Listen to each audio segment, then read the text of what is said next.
Welcome to the Expanded Woman Network podcast. I'm your host, Sherry Gideons, and we have our co-host, Misty Willis. Hey, everybody. Today, I'd like to welcome Michele Joy Elder, and she is a Law of Attraction podcast host. Her podcast is called Law of Attraction in Action. She also is a coach. She does that as well. And she's got international acclaim for her podcast. And we're so excited to have you here today and to talk about the Law of Attraction in Action. Welcome. Thank you for having me. I'm super excited. Yes. Awesome. Thanks for being here. I love it. We want to hear a little bit about you, and then we can talk about, what you talk about in your podcast and a couple things like what kind of myths are there around Law of Attraction and what kind of resources have helped you in your life. And if you could share with our guests, that would be awesome. Well, this all started in 2009 after my divorce. Like many people, when you go through divorce, it's this life-altering, changing experience. And it was a very traumatic experience, which I find that's where most people come into Law of Attraction, is because something traumatic happened in their lives. But through my divorce, I got obsessed with personal development. Like many people, I read books like they were my Bibles, like any book. And I just kept reading books and learning about how I was attracting my situations. I was attracting my relationships. I was attracting all the problems to me, which may seem like oh, that sounds terrible, but it was actually empowering. But what really changed my life is I started meditating, because one of the things that I did in my 16-year marriage is I was in absolute denial.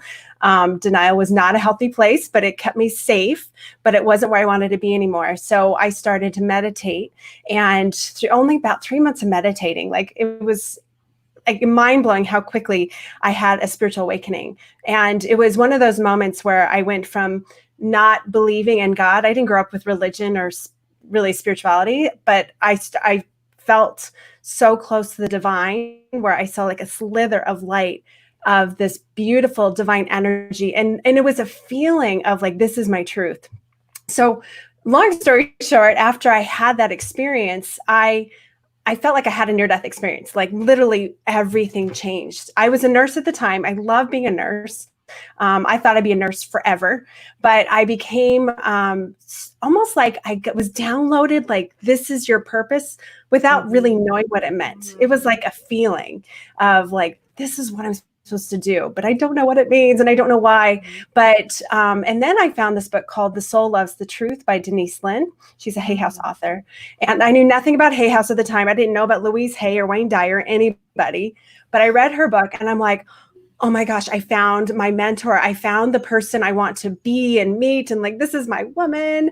And at the end of her book, she had this thing for soul coaching, and I said, that's it. I'm going to do it. I'm going to become a certified soul coach. And again, I'm a nurse. I'm happy. I'm making good money. Why would I want to leave nursing? It wasn't about leaving nursing. I just kept being drawn. See, after my near-death experience, I was drawn. I was pulled. And I just kept saying yes, because I was like, okay, why not, right? Mm-hmm. So I ended up became a certified soul coach in 2012. And again, it kept leading me. I kept being pulled. And when I came back from my soul coach, I started writing like crazy. I was never even a writer. And I'm writing all these blogs, and I was super inspired. And then I was led to this group called Law of Attraction for Happiness. It was a meetup group in Portland, Oregon, which is where I live. And I didn't think, well, for one, I never went to meetup groups. I signed up because Denise said, sign up for groups so you can get your word out about soul coaching. And I'm like, okay. But I was a single mom. I had 2 boys. They were really young. I didn't have family in town, so I didn't have babysitters. So I couldn't go to any meetups. But I got an email, which, we get all those emails, right? And you're like, oh, I'm going to ignore. Well, this one I did not ignore. I opened it up, and it was Law of Attraction for Happiness. And it said, does someone want to take over this group? It was an established group with 500 members. And I immediately said, yes, I'll take over. And it's one of those things where you hit send, you're like, oh crap, what did I just do, right? I never even taught, what am I thinking? And so I show up to this group, there's 25, 30 people there, because it's an established group. And literally, I thought we'd just talk about books, because that's what the person before me did. They just talked over books and ideas. And I had to find a space. So I found a space. We're all sitting in a circle. And I'm like, okay, ready? Let's talk about this book. And they all stared at me. And I'm like, okay, I guess I'm teaching. So it kind of like led to this amazing experience. And I did it for 6.5 years. I taught every other week, and law of attraction became my gig. Like I loved it. I became so passionate. And when you have to teach every other week, you really get engrossed in it. Yes. And through that group, I met my best friends. I met my soulmate. And a lot of other soulmates met at my group. And then it led to me, I wrote a book. And then I quit nursing in about 2.5 years ago. I was a hospice nurse, was my last job. And I've been doing this full time. So pretty crazy, right? And then I started the podcast 2 years ago, and that's skyrocketed. So it's been amazing. Yeah. I love Are you it. still I doing? love the thought of that. Mm-hmm. Yeah. Are you still doing the meetup group now? No. It's you not done with another that? Okay. thing. One big lesson. There's always these great juicy lessons along the way, right? Sorry, my cat's like trying to take over my computer. Does anyone else have cats like this? Like they don't want attention until you're on the computer. They're like, come play with me. But the big lesson is learning to let go. I love the meetup group. What's that? I said, I love what you're sharing, because that's the way of the law of attraction works. I mean, I know with my own near-death experience and meeting my soul group, because I was surrounded by my soul group and many other things, but so many of the things that you've said are in such alignment with the last 23 years of my life. I mean, the cool thing that was said to me in the light is you never have to worry. All the right people will show up at the right moment to help you move forward. And that doesn't only apply to me, that applies to every single one of us. Yeah. And it's so in alignment with what you are. See, I tell people all the time, you don't get what you need, you get who you are being. Yeah. And what you shared is so vital. So let's go back to like 2002 when The Secret came out. And people were really they're like, wait a minute here, law of attraction. And one of the things that people say that The Secret put out is your wish is my command. So basically that you could wish something and it would show up in your life. And I feel like that was such a misnomer because, the real truth is you said it already. Let's talk about the feeling. Yeah. What was the feeling that was going on inside of you that really shifted, this whole awareness around the law of attraction? Yeah. Well, and it's great because like you mentioned, I just interviewed Bob Doyle on my podcast, and he and many other people who are in the movie, How Thoughts Become Things, which is getting more depth into The Secret, where The Secret was, like you said, it was more surfacey. And this is more like who you are is where you attract from. You can ask for all these things you think you want, but truly what your soul wants is different. Very often it's different. So that's why I love when I became a soul coach. That was my foundation. It was about knowing who you are. That's what I'm more passionate about than anything, because when you know who you are, you connect like you did, Sherry. When you found out your truth, you were then guided, and then you go on the flow. And honestly, my biggest message to people is follow your joy, stay in your joy. So my name is Joy. Like it just makes sense, right? Stay in your joy. I just love it. Well, it's so cool that you're saying this because that's really what it is. When you talk about energy and you talk about vibrations, when you connect to joy is that vibration that, gets sent out into the universe. I like to call it the cosmos. And you're pulling back into your experience that vibration of joy, everything that's in alignment with it. Right. And so I want to go back to meditation for a second, because one thing that you spoke about with meditation, I want to know how you did that. How did you open up inside of yourself? Because you hear the story all the time. Oh, meditation is too hard and I don't have the time for meditation. And so, explain that to our viewers for a second. What happened inside of you with meditation? What did you do? I think what I did is I had trust. There was a point, and I read lots of books. When I started meditating, I was very clunky. It was like everybody else, that monkey mind. I tried lots of different ways to meditate. Nothing was working. And I thought about meditating for like 6 months before I even started meditating. So it wasn't necessarily easy. But when I started, what I did, I think this is the key, Sherry, is when you trust that what's coming to you is something beyond you. It's almost like I always say now when I meditate, I'm open to your love. I'm open to your gifts that you're giving me. I want to be of service to you. And I say that to all the divine energy and whatever flows through me. I just say, I'm open to you. And sometimes stuff comes and sometimes it doesn't. But when it comes, I'm always like, wow, that was really good. I'm gonna do that.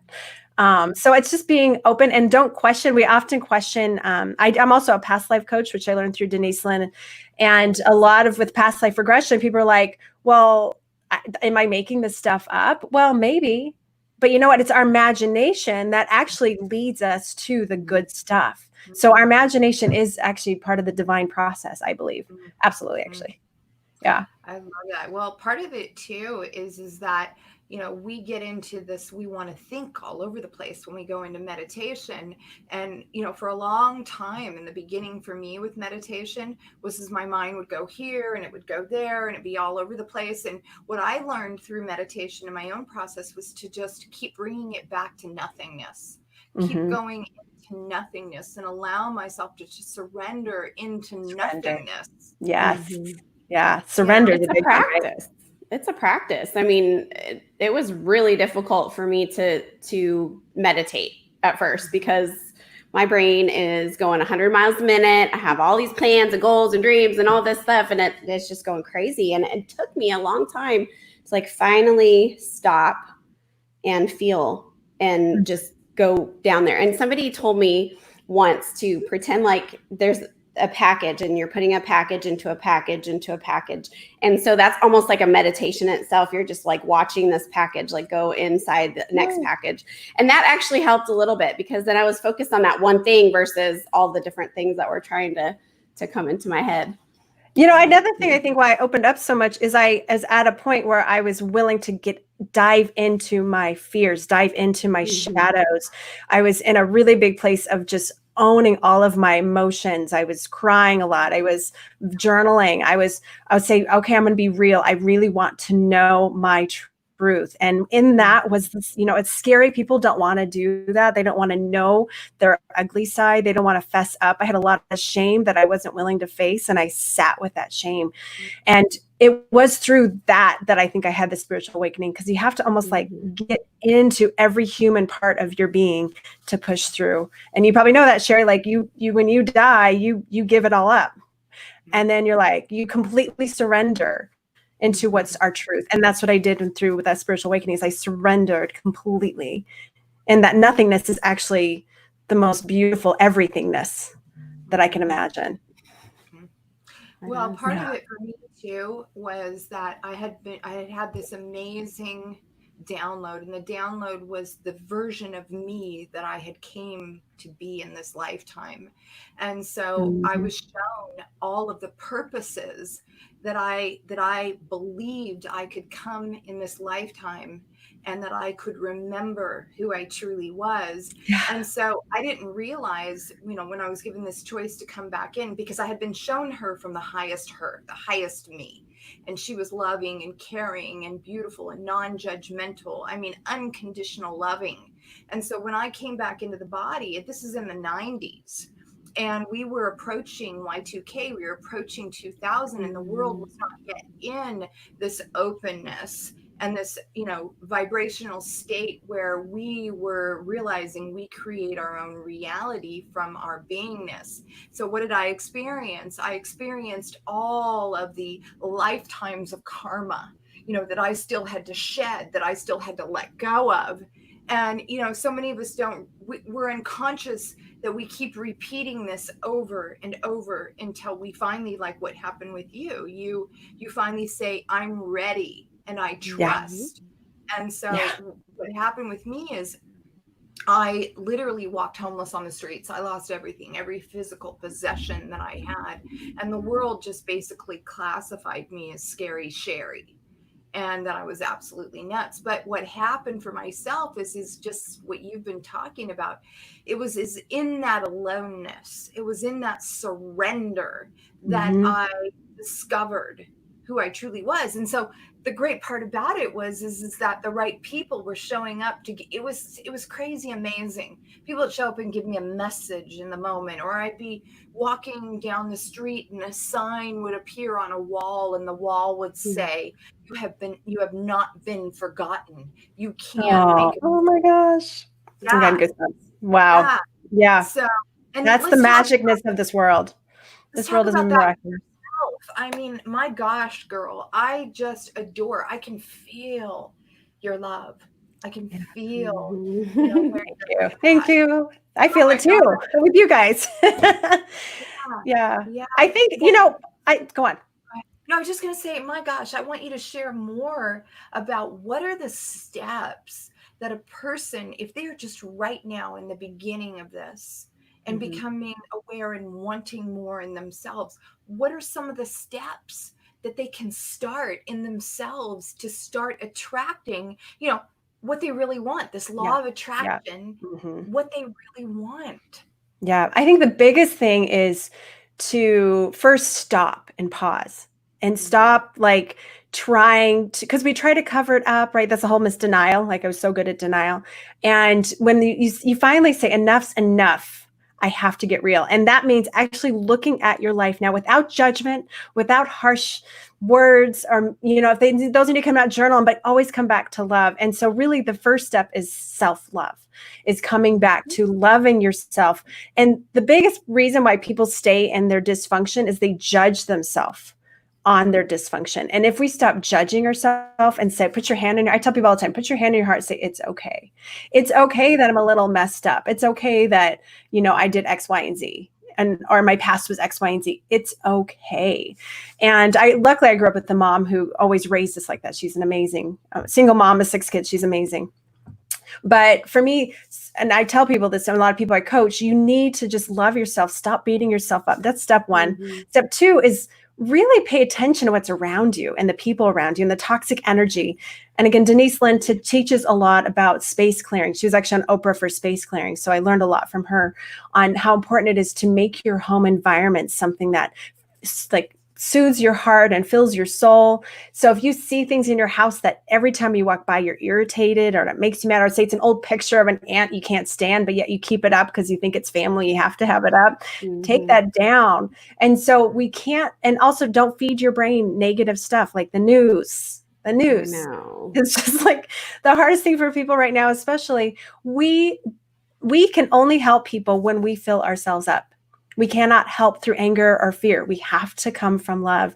And so the step, love yourself, clear out what's not working, clear out the negative energy, and then just consciously make an effort to fill yourself up with love, loving kindness. And it's always acts of kindness, right? Doing things for others. I mean, I can go on and on, Sherry, there's a lot to it, but I think the biggest thing is loving yourself. Don't you think? Well, I do, because that was the message that was given to me when I came back into my body. I was told that you must help the world to understand that they must give of themselves freely without expecting, and love is all there is. Yeah. And part of that too, for me, when I very first came back into the body, I thought that meant that I had to give away all my possessions and everything that I owned. And ultimately, that's exactly what happened. I gave away everything, even to the point where people were showing up in my life. And I always tell this story about how, I was homeless on the streets, and eventually 3 months later, I couldn't put my children through that anymore. And part of it was pride wouldn't let me go get welfare. And eventually I had to. And so I'm homeless on the streets, and I see this lady pushing a shopping cart one day, and I could tell she was homeless. And I literally heard in my head to give her my last $30 of food stamps. And so I did what I was told in my head. And do you know that $300 came back to me within a couple days? Yeah, that's how it works. That's law of attraction. This is law of attraction. This is exactly what it is. The more you give, the more you shall receive. And this, Rhonda Byrne talks about that before she was doing the movie, how she had no money and she said, okay, I'm going to practice what I preach. She took out like $20,000 something from her credit card and just gave it away. And then she ended up getting stock money of like $50,000 or something. I can't remember the numbers, but it does come back. And I see this over and over again. So what a great story, Sherry. I love that. Yeah, and part of that is I had to let go of this programming, because one of the things that was going on inside of me is, on one level, my father was a multimillionaire and very successful, and he gave love based on how well you performed in life. And so I had that program running inside of me. And then on the other level, I had my mother's program that was, there's not enough, the glass is half full. and you have to work hard for your money. And so I had those two programs running inside of me. And so part of it was that I had to realize, in the moment, where I was being from that lack, where I was being from that limitation, or that, like you said, the not good enough and the not worthy. And so and then the other part of me had to realize that I had to be from a full cup, because I've always been such a giver that I was giving everything away and I wasn't feeling back up. Right. And You so didn't think you were worthy of anything. So that's people give things away when they feel like they're not worthy. That's one way. Or you can give things away because you're so filled up, you're overflowing. And that's where I come from, especially with love. I have so much love in me because I filled myself up to where it has to get out. Like people say I'm a loving person. That's really the thing I excel at is love, because there's so much in me. But if I went those people who are like, oh, I'm gonna give you take the love, I'll be fine, the martyrdom, like we can't do that. That's not, and same with money. So I'm glad you brought that up. Yeah. Well, part of it too is that I had to learn how to receive too. Yes, that's huge. Well, because I mean, it could be the little things, like somebody will show up and you'll go out to lunch with somebody and they'll say, "Oh, I want to pay," and so many of us are over here saying, "Oh, no, I'll pay my half," instead of being a good receiver and saying, "Wow, thank you so much, I really appreciate that."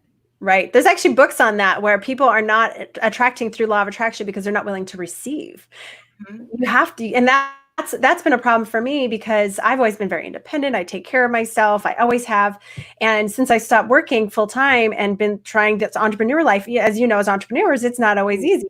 And my fiance, we were just dating at the time. His business wasn't quite taking off, and miraculously enough, right after I quit, without a safety net, without enough money to get by, literally he started making money, and he's been able to, and long story short, I helped him, he helped me, but you can tell I struggle with receiving from him.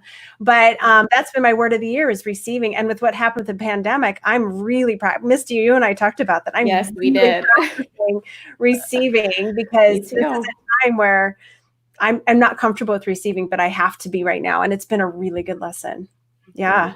It's been a great lesson for me too. And we had talked about that so much during this pandemic I really had to like trust in my partner, my soulmate, in giving what I didn't have, because my business was totally shut down. And then all these people like started doing things to help me. And I'm like, okay, I'm willing, and I was at a point where I kind of had to receive, but also it felt really good. It felt good because I was like, okay, well, all the love that I poured out, I'm feeling it and getting it back. And not that I give love to receive it back, but I feel like it was all coming together again, and even just starting out back to work in our business again, I'm at that point where it's like, people are being so generous. And, I had a lady give me $100 tip the other day just because she wanted to, so it's just, it feels so great. And even yesterday, or what was it, when I was doing my Reiki 2 thing, it's like we were doing Reiki on each other. Right.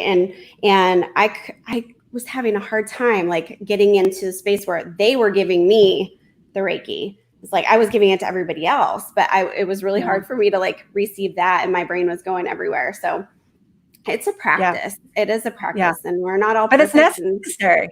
Right. But it's necessary. It's both ways. And my soulmate, my fiance, is absolutely, he's the most giving person I've ever met. And it's been so weird, but he's taught me how important it is to receive, and especially in a relationship, as the masculine and feminine, and that's a whole nother subject. But I believe a lot of people aren't finding good relationships because as women, we're in the masculine world, we're trying to make businesses. And so as a feminine woman, I love that I can just relax and he can take care of me. And so it's been good for our relationship too, actually. Yeah.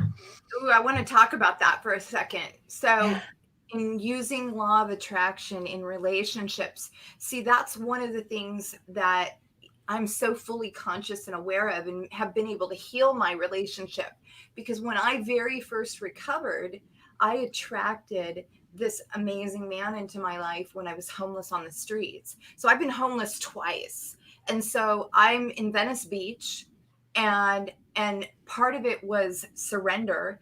And here this man shows up in my life, and he's amazing like myself, but just as lost and insecure. He had used alcohol as a resource to, basically feel safe in his skin. And what happened with myself through that process is I realized the parts of me that were being from that same place, the need to be loved and accepted, the need to feel safe and secure. And so I had basically just attracted a part of myself that I had not healed, a part of me that needed, for somebody to take care of me. And so years later, fast forward years later, I finally got to the point where I'm like, I cannot use, this relationship as a way to feel safe and secure and whole in myself. And so I walked away from that relationship. And I'm just going to speed forward into this idea of relationships using the law of attraction. So when I walked away, he went and got help. When I walked away, guess what? I came into silence. I didn't go out and look for another relationship. I looked inside myself and I asked the question, where in me, where in me do I still know that I'm not being in that best version of myself, that wholeness. And so as I got whole and he went off and did his thing and got whole, we came back together as friends. And eventually we got back together. And so when we were talking about this relationship idea, I recognize now when it talks about receiving, my God, he's so successful. He's discovered love in himself. I've discovered love in myself. And so now I'm attracting amazingness into my life as a result of looking inward and letting go of all that. Let's speak to that with yourself. I mean, how did that happen for you? Well, I love that you brought this up, because the truth is we need other people to mirror to us what needs to be healed. It is like the greatest gift. People is so necessary. We cannot hide if we want to grow. We need other people to grow because they are our mirrors. I talk about that in my book, where the mirroring of people is the gift.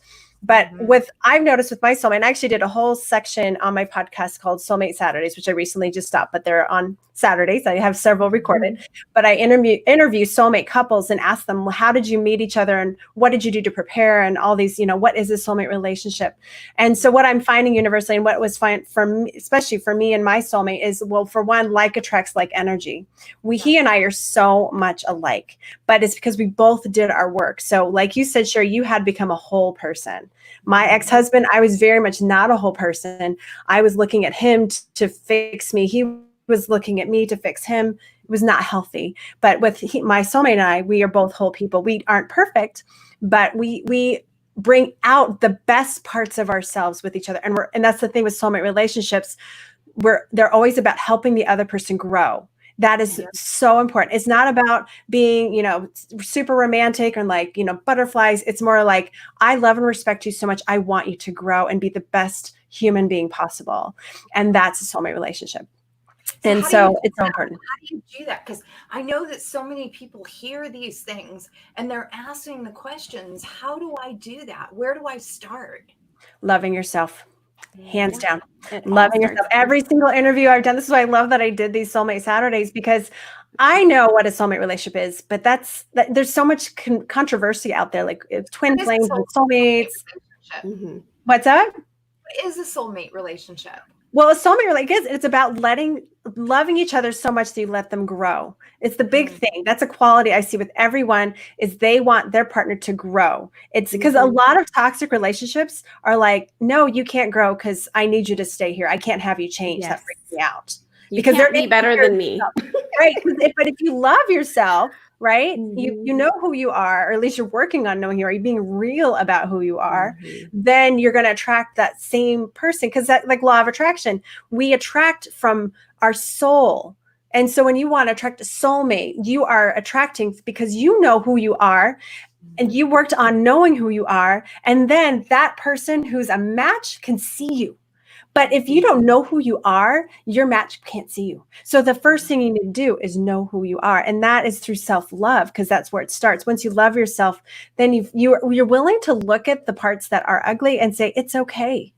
It's okay that I did that. And a lot of I put your hand to your heart. It's okay. I love you. I love you. Yeah. That's and you and I have talked about that too, Michelle, is that's my story too. It's once I really start to figure out, I deserve this. I am a good person. I deserve, and I'm worthy, and I love myself, and started doing practices that help me to believe that.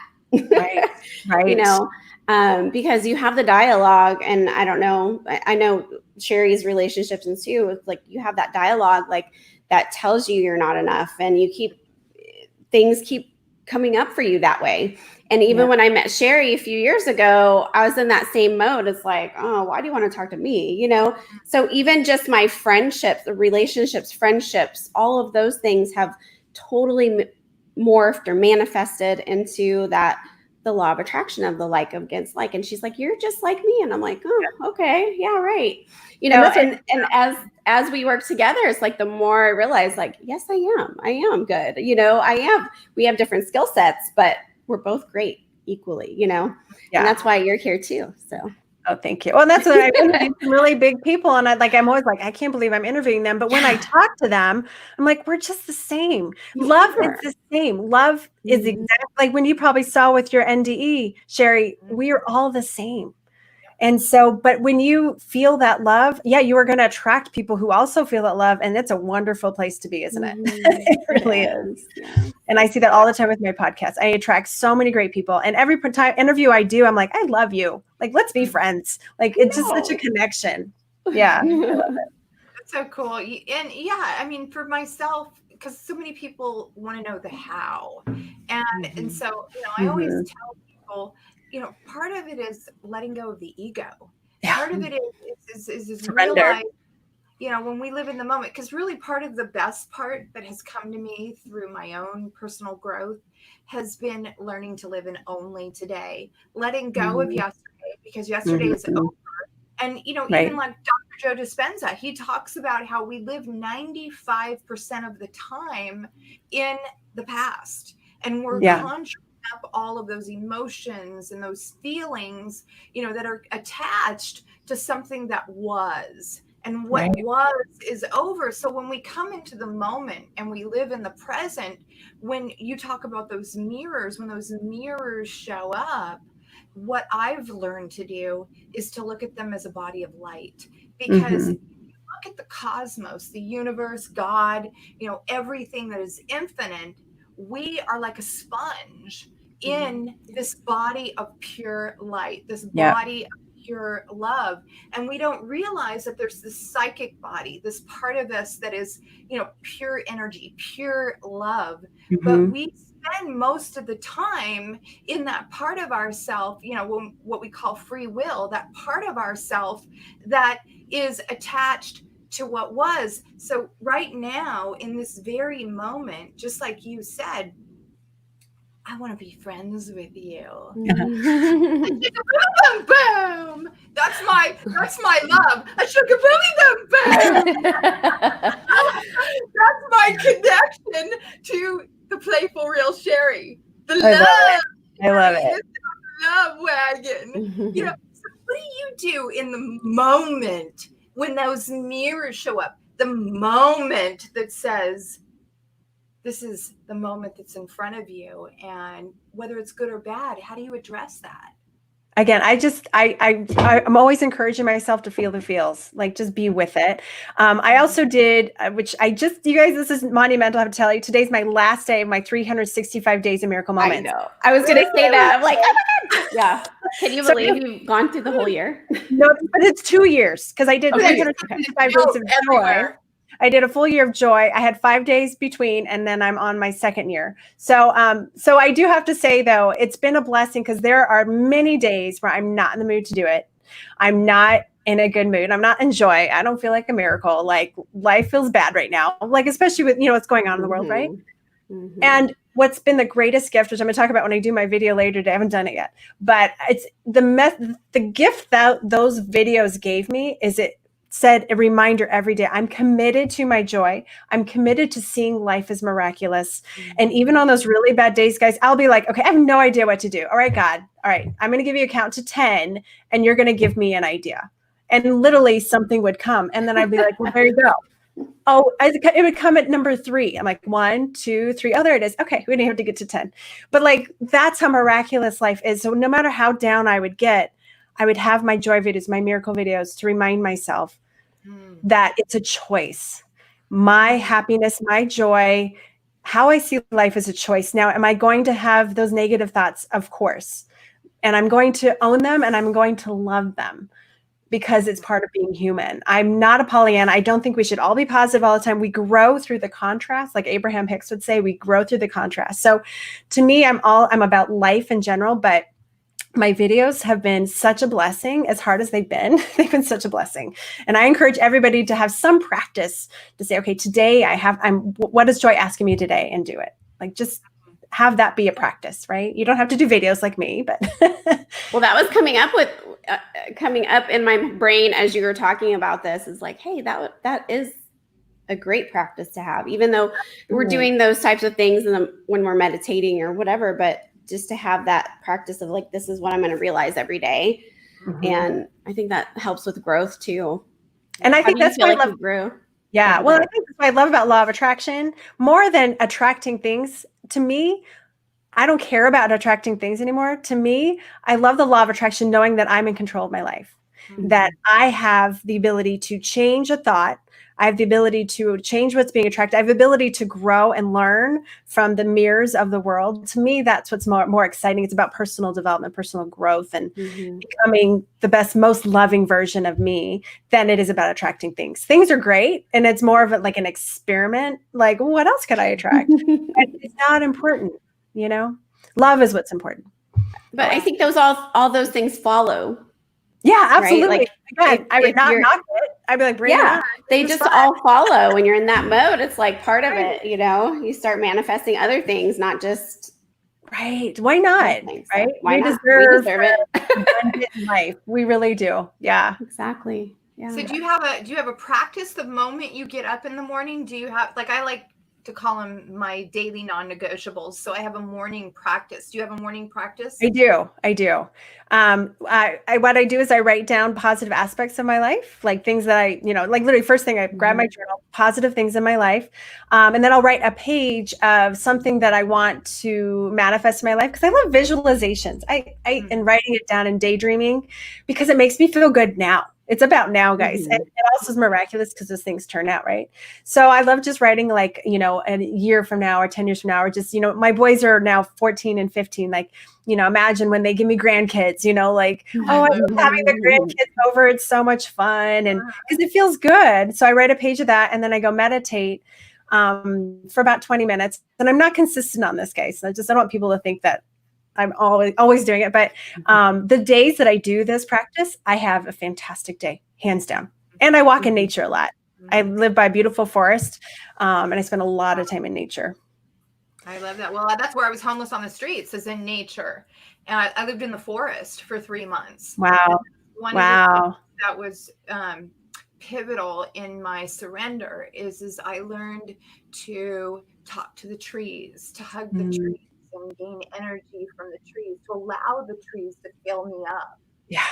It's so funny. You talk about these sorts of things and people are like, what do you mean you hug the trees? And, woo, and but what I've realized through this last 23 years on my journey is I'm not here to convince anybody. Yeah. I'm here to, in the beginning, I wanted everybody to have what I had. And so it hurt me so deeply because I'm an empath. So I'm very, very sensitive. What I didn't realize in the beginning, when you have this experience of pure love and you're united in pure love, you're vibrating from a frequency that is so high that you're attracting everything and anything. And so here I am attracting these experiences and I just learned about trust. And just like you said, there's those moments where I'm like, what the F is going on? I was given this choice to come back into this body and experience a never loving hell. Mm-hmm. And so, just as you said, all of these experiences showed up that were always showing me how to let go, that were always Yeah. showing me how to trust. Mm-hmm. And so part of it for myself was really, like you said, creating these non-negotiables, these daily experiences. Like I interviewed somebody by the name of Eric Swanson the other day on my show, and he has a 60-second wake up. And I told him, I said, oh my God, that's my same process. I wake up in the morning and I look at myself naked in the mirror, and I talk to my cells. I say, whoa, you're awesome. And oh my God, every cell in my body, my skin I is love that. tone and Yes. woo, you look marvelous, and I do this every day from that shuggy boom, boom, boom, type of energy, playful energy. Uh-huh. But it makes life so easy because I'm connecting to those cells. I'm being the master of those cells. Yeah. And the cells are showing on the outside. Whoo, Yeah. beautiful, tight, tone, fit, gorgeous, amazing reflection of a beautiful feminine woman. And we need to speak loving thoughts we say loving things to our bodies, like internal and external. That's the thing I'm all about. Our minds are what make us sick. And we need to love our body. Like I'd actually do a guided meditation on my website if people are interested. But if you go in and you actually tell your lungs, look at how good you work. I love how well you breathe. Thank you so much for working. Or your heart, and you go through all the organs, you go through your skin, you go through your entire body, and just thank your body. Thank you for working so well for me. And you are going to stay healthy. I hands down believe that. Absolutely. I love it. Well, and part of it too is so much of us don't know to go into that root chakra, because that root chakra is so, it's the physical world. And so it's like one of the things I do is I teach people how to pull that energy up from that root chakra and align it. You talk about the heart, how to align that green energy of the heart and pull it to the crown chakra, and you melt those two energies into that crown chakra of pure purple light, pure purple light. And it's just literally in my new mentor talks about it. He says, you're hatching the photons, that light energy, you're hatching it, and it is just melting and merging you into that pure love. Oh, I love that. There's so many beautiful processes out there. I love it. Yeah. Wow, I love it. So tell us a little bit more about, different ways that we can use the law of attraction that we might not know about, that we might not be aware of, and how to really create more of that, for the people in our audience. I think, I did a podcast on this. To me, is one of my favorite one I did. I do solo sessions and interviews. And this solo session, I talked about how it's so important to do nothing. I called it do nothing, attract more. And most people are be like, what? Like, are you serious, Michelle? But I'm serious. Like every time. And when I say I do nothing, I'm absolutely present. I'm present in the feeling of feeling good. Some of the most blissful times I've had in my life were like literally just going, I play this game like, I touch something. Oh, what does that feel like? A little kid. You're like, oh, that's brown. Oh, how does that soft? You get into the five senses and you get so present. And every time that I do this practice, or I start, because we already put that request out to the universe. It happens naturally. Again, I'm a big Abraham Hicks fan.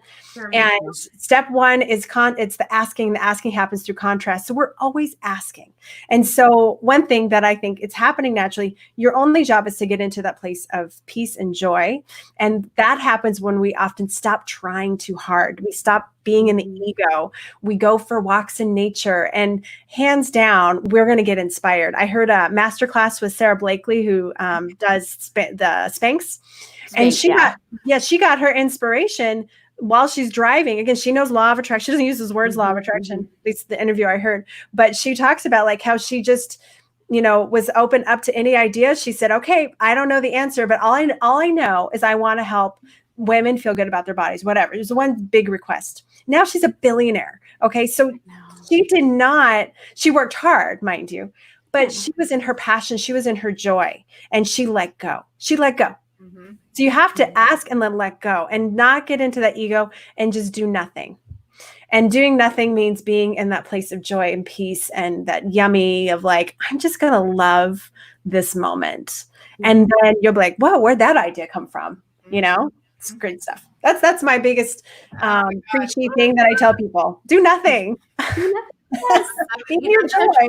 So I talked about my friend Christy Jones. My goodness, she is such an amazing woman, and she is just all about the giddiness and the joy and getting out in her backyard. Like right now, she's putting wood chips all in her backyard and stuff like that. So I've been teasing her about you having to get all those wood chips in the backyard done. But she talks about tapping, and so she's all. I love tapping. Doing all the tapping, and then she's all about moving your body. She's always says, "What can we do to spread more love?" Yes. She's asking, "What can we do to spread more love everywhere?" Yeah. And so, but it's her laugh that's like mine, that giddy laugh that touches my heart. Yeah. And just fills me up. Yeah. And it's so important that we all, this is what thing I've been also talking about with all that's going on, because people are getting angry with the protests. And I said, it's so important for us to follow our joy. I had my niece actually felt bad posting something positive online because she's like, well, I don't know if I should say something because I know the world's having a hard time, but I just want to post this picture of my daughter because she brings me so much joy. And I'm like, we shouldn't feel like we need to hide our joy. In fact, I've been reading the Book of Joy with Dalai Lama and Desmond Tutu, and they're saying, in order to have joy, you must have suffering. Suffering leads to joy because it leads to compassion. And when you have compassion for others, you have sympathy for others, you give, and that's where we have joy, is through giving. So you see, we need it all, but we should never hide our joy. And we should, because we need to encourage everyone to be in their joy, because we can help more of the world in our joy than we can in our anger. Would you not agree? Totally. Absolutely. Yeah. Yeah. Well, I mean, you just saying that, I could feel the joy emanating from you with your attachment to the word. Because I always like to say word. And it takes me back to Joel Goldsmith. And he talks about the idea of the carnal mind and what we call infinite intelligence. So we've got the carnal mind, we've got infinite intelligence. And he said, what if there were only good? What if nothing else existed but only good? And so it goes back to what Abraham says, connect with joy, connect with good, which is what you and I both know. The carnal mind is the opposite, which is the contrast. Right. And so what I do every day when I write in my journal, and I always start the sentence out, because I studied with Bob Proctor and Mary Morrissey, and they always say, so happy and grateful now that. So so you're in the present tense and you're aligning with that feeling immediately as you begin to write. And I can't tell you how often, the things that come out of me are, I'm so happy and grateful now that I'm collaborating and working with amazing people like you. And I'm so happy and grateful now that I'm connected to my heart, and that heart feels so good. And as I get more in touch with that goodness, that feeling of that goodness, I can feel the chills like running through my body, and those cells just saying, yes, speak with me. Yes. Speak with me. Yes. And so just, you started this whole thing out with the soul, and the soul, we don't realize, it's just a cog on the wheel. It's saying yes, yes, yes. And when we recognize joy is our pure nature, joy is what we already are, joy is what we came into this planet with. And we can eliminate those old programs and those old dialogues and those old words that don't serve us, and say yes to what we really want. So what do you really want, Michele? What do you really want? I just want to be in the flow, like absolutely in the flow, and experience love to my absolute fullest. Like I literally want nothing more than that. And I think there's such a compassionate part of me. Maybe it's for being a nurse all these years, but I want so badly for people to feel that joy. Like because I see it in them. Like, why do people constantly watch videos of puppies and babies? Why? Because those puppies and babies are happy. Yes. They're enjoying. That is who we are. And so I see people's divinity. I have this gift where I see people and I see who they really are. And there's no reason for us to suffer the way we're suffering. There's no reason, because joy is not something that costs money. It is something you walk out your door and you open your eyes. It is as simple as that. You and can people, choose it. Yeah, absolutely. So my mission, all I want is for people to connect with their own joy, with their own divinity. When I say divinity, their deepest inner truth, which is so beautiful. And every person I meet, I'm like, oh my gosh, you're amazing. You're amazing. You're amazing. Because every one of us have our own unique gift that is meant to manifest into this world. And when you meet people like you guys who are tapping into that, it is just like, it's so beautiful. Like, I get goosebumps just thinking about it. Me too. So that's my joy. That's what I love, is connecting with people and helping the world come to a place of joy, because we need it. And right, there's times, especially when COVID first hit, I started retreating. I'm like, oh, I don't know what to do. And I realized, like, no, people need joy more than ever. They need to know that joy is something we deserve. And I'm going to keep on this mission. I'm going to keep on my podcast, interviews like with you guys, writing books, you name it. This is my mission. This is why God put me on this planet, I believe, is to do this. And I will not stop. Well, I'm sure I can't get everybody happy, but I'm going to try. That's a good goal. The cool thing about that is helping people to realize that when it goes back to the old adage, where two or more are gathered. And as we come together in this oneness, because there's no separation, right? We are all one in this body of love. And so as we come together, our power comes together, our energy comes together. And that's really how we shift the planet. I mean, if you look at what, so people have put their attention, they're putting their energy on viewing the negative, on viewing the chaos that's happening, on viewing the COVID. And yes, it is a manifested form of bodies of light that have come together in a belief that there is something scary, in a belief that people are, coming together in chaos. And yes, when that body of light that is so powerful comes together, they can create the negative, they can create the chaos. But when we come together, people like us, in joy, in good and greater good, in the awareness and the belief that we are this God within us, that we are infinite intelligence, we can shift the planet. Yeah. We can create this planet that deserves love. And love is the strongest energy out there. Love will always win. And one thing I wrote about this in my book, I think it's a really good analogy, and how the collective consciousness keeps us down. It's really strong. I just want people to recognize how hard it is. But I have this analogy I came up with is, imagine this, we're all in this rough seas and we're on these little lifeboats, and we're holding on to each other because that feels like the only way we can survive. But we're all going this rough sea. But then there's people like us who are like, I don't want this anymore. So you break free, and they're like, what do you mean? You can't leave. We need you. But you paddle for your life, and you're pushing. You're like, no, I can't do this. And they're like pulling you, and you're like, no. And you keep going because you see this beautiful mountain off in the distance. You see the sun. You just like, I got to keep going. And then once you get out of their reach, you can actually float. And then there's a beautiful light of people who are receiving you. That's how I see life. That's how a light worker sees life. The collective consciousness is a strong pull, but like many of us, like me, went through the hardness, the sadness, I don't want this anymore. Yeah. And I broke free. And now I'm on this beautiful island with beautiful people like you guys. And we just need to encourage all those people and understand it's hard to get out, but it's so necessary. It is so necessary to get out. And it's possible. And that, I think some people get in their minds that it's not possible, that they're going to be stuck in this position forever, but it's not. And you have to believe that you can do anything. Right. Yeah. But that's why we're here on this planet. We're helping exactly. people. We're going to help people. We'll help you. Come on. Yes. What you literally said, as I listened to you describe that, it took me back to the book of Acts in the Bible. And what is it, Paul? The book of Acts is about Paul. And so they were on this, crazy ship, and the waves were all crazy.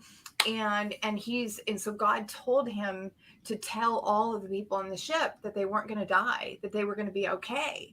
And so the story goes where, they went without food. They went through this period where there was absolute darkness. There was no stars in the sky.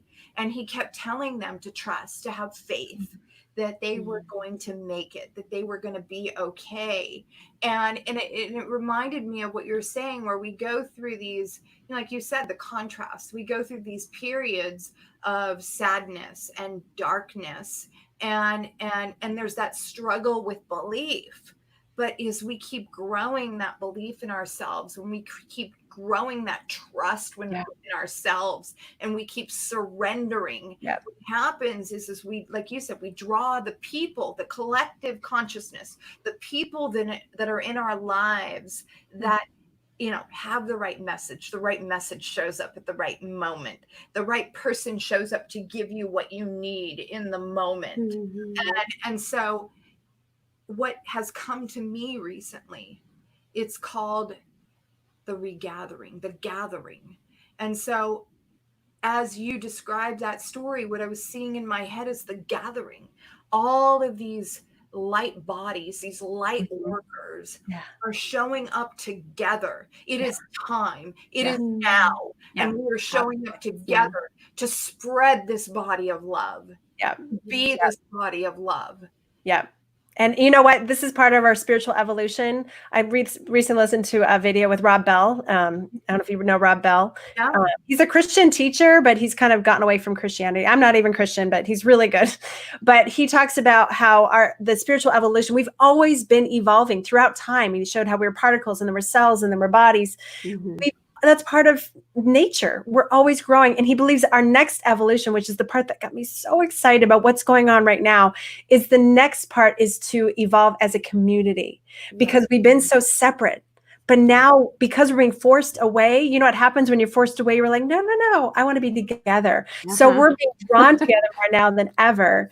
And I believe that's part of our spiritual evolution. And so I do believe us light workers, we've been preparing this for a while. 2012 was like the big shift, right? Which is when I became a soul coach. I think there's no accident, but there's many of us out there. And when again, on my podcast and you guys, there's so many of us out there who are we need to be the light. We need to keep being that light. And through our joy is, I believe, how we really come into that light even brighter, right? Girl, you got me filled with goosebumps over here. I'm like feeling it so much. Yes. Such a great conversation. I'm so glad this is recorded. Where Expanded Woman came from. So 6 years ago, I was bedridden. I had degenerative disc disease. And so that was when I had a vision. And in the vision, I was told that I was going to learn to live in the moment, that I was going to master living in the moment. And interestingly enough, I'm awake 2:00 in the morning, and I'm wide awake because this voice spoke to me so clearly. And so I got up, I made a pot of coffee, and I came back to my bedside table. The day before, I pulled all these books from the garage that I had in boxes, and I sat them on my bedside table. So as I put the coffee cup down, all of the books fell over on the table. And one of the books was the book, The Law of Attraction from Abraham. And it opens up to the chapter about living in the moment.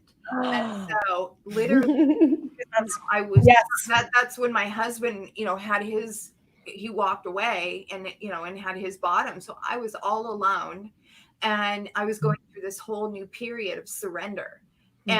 And literally, Expanded Woman came from a download. And it talked about what we're experiencing right now. It came through me, and it was about moving from I to we, to coming together in community, just like you're saying, to lifting each other up and helping each other expand and step into that greater, grander expression of themselves in community, bringing our gifts and our talents together and unifying together back into oneness, one spiritual body. Right. Just what you said. I mean, it goes to what I recently had downloaded. It is regathering. It is the gathering of us coming together as one. No separation. Yeah. And it always feels so good to talk to people like you guys. It just feels so good. Just brings me so much joy. Yeah. That brings me joy too. Believe it or not, we're upon our hour already. My gosh, this conversation has been so juicy. And Oh, it's been amazing. Thank you. I'm so glad you brought me on. I'm so glad I met you. Sherry, I can't wait to have you on my podcast now. This is we get to continue the conversation. So share with our audience, your books and how they can connect with you and share that with us. Awesome. Well, the best thing is to go to my website, michele-joy.com. That's michele-joy.com. And on there you can catch from my book. It's called Thrive and Shine: How to Find Happiness When Life Falls Apart. And I also have a link to my podcast there, and also my YouTube channel. Again, I am stopping. Today is my last day of my 365 Days of Miracles. But on YouTube, it has all of them, the joy and miracles. So 2 years of videos. I've lost some weight throughout there, so it's kind of fun to look at the videos, see me change. My hair hasn't changed much, but and then your hair's joyful too. Oh, thanks. And then I haven't been able to get a cut for like 3 months, so I'm getting a cut. But my podcast is called Law of Attraction in Action. It can be heard anywhere podcasts are heard. Love it. Thank you so much for being here today. We're super grateful for our entire audience. Thank you all for your comments. Thank you all for listening in. Thank you for sharing this out in all your groups. Expanded Woman, really, we're so open and ready for the amazing people to continue to show up in our community, our Expanded Woman network. What is it, Misty? Expanded Woman Business Network. Yes. Okay. On Facebook, that is our community. We're also available on our business page at Expanded Woman, and you can reach us on our website at www.expandedwoman.com. And once again, thank you so much. And we will see you next week. Have an amazing, I always like to say, create an amazing day. Thank you so much. Thank you. Bye, everyone. Bye.